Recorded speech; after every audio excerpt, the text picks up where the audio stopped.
വിശുദ്ധ കുരിശിൻ്റെ അടയാളത്താൽ ഞങ്ങളുടെ ശത്രുക്കളിൽ നിന്ന് ഞങ്ങളെ രക്ഷിക്കണമേ.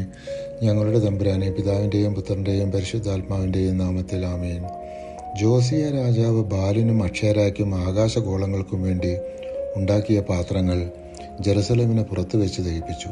വിഗ്രഹാരാധകരായ പുരോഹിതന്മാരെ സ്ഥാനഭ്രഷ്ടരാക്കി. യൂദാ രാജാക്കന്മാർ സൂര്യന് പ്രതിഷ്ഠിച്ചിരുന്ന അശ്വരൂപങ്ങളും സൂര്യരഥങ്ങളും സ്തംഭങ്ങളും തകർത്തു. ജെറോബോവാം ബഥേലിലെ പൂജാഗിരിയിൽ നിർമ്മിച്ച ബലിപീഠവും അവൻ തകർത്തു.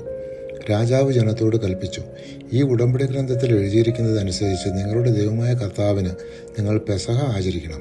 കൂടാതെ പുരോഹിതൻ ഹിൽക്കിയ കണ്ടെത്തിയ നിയമഗ്രന്ഥത്തിൽ എഴുതിയിരുന്നവ നടപ്പിലാക്കാൻ ജോസിയ യൂദയായാലും ജെറുസലേമിലും ഉണ്ടായിരുന്ന ആഭിചാരക്കാരെയും ശകുനക്കാരെയും കുലവിഗ്രഹങ്ങളെയും ബിംബങ്ങളെയും മറ്റു മ്ലേച്ഛതകളെയും നിർമ്മാർജ്ജനം ചെയ്തു.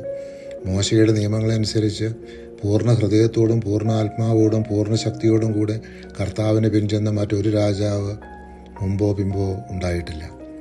മനാസെ നിമിത്തം യൂദായ്ക്കെതിരെ ജ്വലിച്ച കർത്താവിൻ്റെ ഉഗ്രകോപം ശമിച്ചില്ല. അവിടുന്ന് അരുളി ചെയ്തു, ഇസ്രായേലിനെ പോലെ യൂദയായും എൻ്റെ കൺമുമ്പിൽ നിന്ന് ഞാൻ തൂത്തെറിയും. ഞാൻ തിരഞ്ഞെടുത്ത ജെറുസലേമെയും എൻ്റെ നാമം ഇവിടെ ആയിരിക്കുമെന്ന് ഞാൻ അരുളി ചെയ്ത ആലയത്തെയും ഞാൻ നിർമ്മാർജ്ജനം ചെയ്യും. 2 രാജാക്കന്മാർ 23-ാം അധ്യായം 26-27 തിരുവചനങ്ങൾ.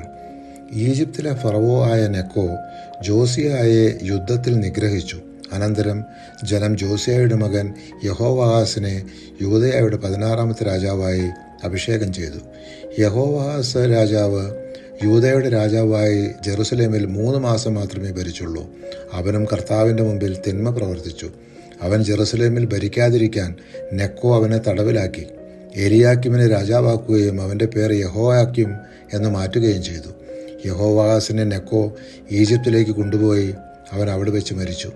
യഹോയാക്കിം യൂദയായുടെ 17-ാമത്തെ രാജാവായി ജെറുസലേമിൽ 11 വർഷം ഭരിച്ചു. പിതാക്കന്മാരെ പോലെ അവനും കർത്താവിൻ്റെ മുമ്പിൽ തിന്മ പ്രവർത്തിച്ചു. പരിശുദ്ധാത്മാവെ, തിരുവചനത്തിൻ്റെ അനന്തശക്തിയാൽ ആത്മാവിൻ്റെ ഫലങ്ങളും ദാനങ്ങളും നൽകി തീക്ഷ്ണതയാൽ ഞങ്ങളെ ജ്വലിപ്പിക്കണമേ. ആമേൻ.